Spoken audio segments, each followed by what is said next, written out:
Welcome to Foundation 21. My name is Andrew, and today I'm introducing you to two key foundation stones of Christianity: freedom and love. At the very heart of the teaching of Jesus Christ is a message of freedom. He taught about it from the very beginning of his 3 years as a spiritual teacher to his followers. And in his first ever public statement about himself, he declared that he had come to open the eyes of the blind, set captives free, and open prison doors. He did this in every way, both physically healing blind people and liberating the thinking and attitudes of those cowed by the religious and political leaders of the day. Jesus also famously said, "You will know the truth, and the truth will set you free."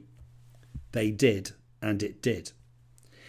Jesus claimed that he would show people that even death, the ultimate paralyzer, would lose its power to trap, limit, and intimidate those who accepted his teaching, because they would no longer need to be afraid of dying, and he would prove it by actually dying and rising from the dead. That's one reason that Jesus' death and resurrection is an essential element of Christianity and is so disliked and rubbished by people who want to emasculate the Christian faith.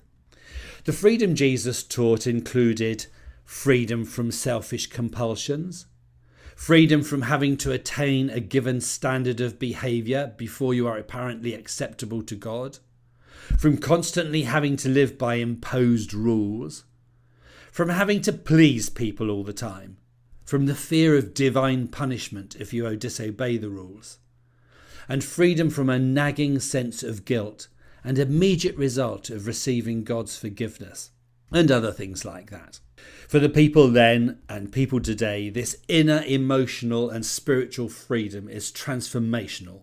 Once it's understood and accepted, people live differently day to day, are able to live in a more relaxed way with a greater sense of joy and peace, and of course freedom, and without the worrying threat of punishment hanging over their heads. The Bible sums this up in one word: the gospel, and it means good news. Good news indeed, except for the fact that both then and today people are controlled spiritually, politically and socially by two key fears: the fear of social isolation and rejection, and the fear of punishment for breaking imposed rules.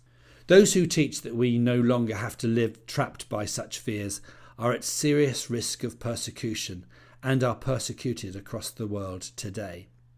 And this is what has constantly happened down the centuries as people have accepted the message Christ preached and passed it on.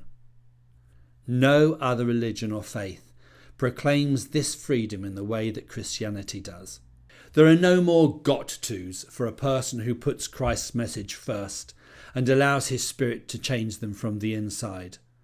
The got-tos are taken over and swamped by a deeper message, the message of love.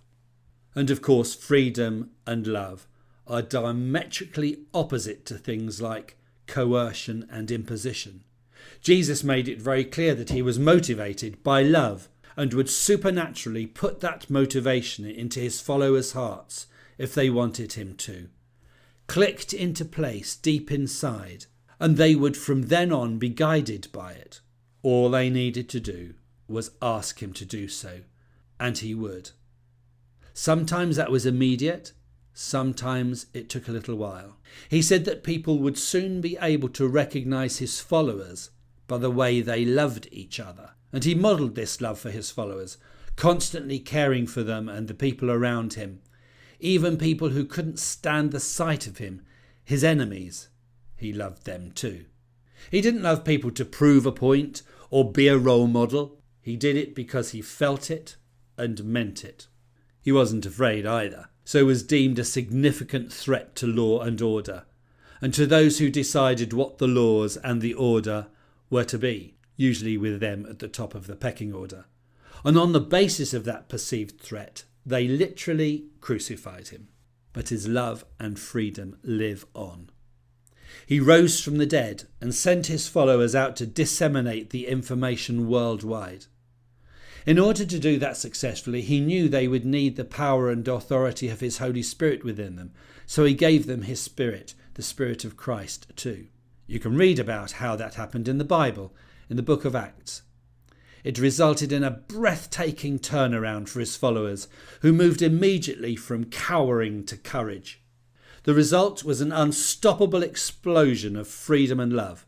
Today in the 21st century, Christ's practical combination of freedom and love, spread globally by his followers, continues to challenge and inspire. And these have proved to be the two most important outcomes of following Jesus Christ. They go hand in hand, and it's only when they become calcified into rules and regulations that their power melts away. The very essence of both freedom and love is that there is no got to with either, yet they are mutually dependent. Love needs inner freedom to operate. Inner freedom without love results in oppression and tyranny.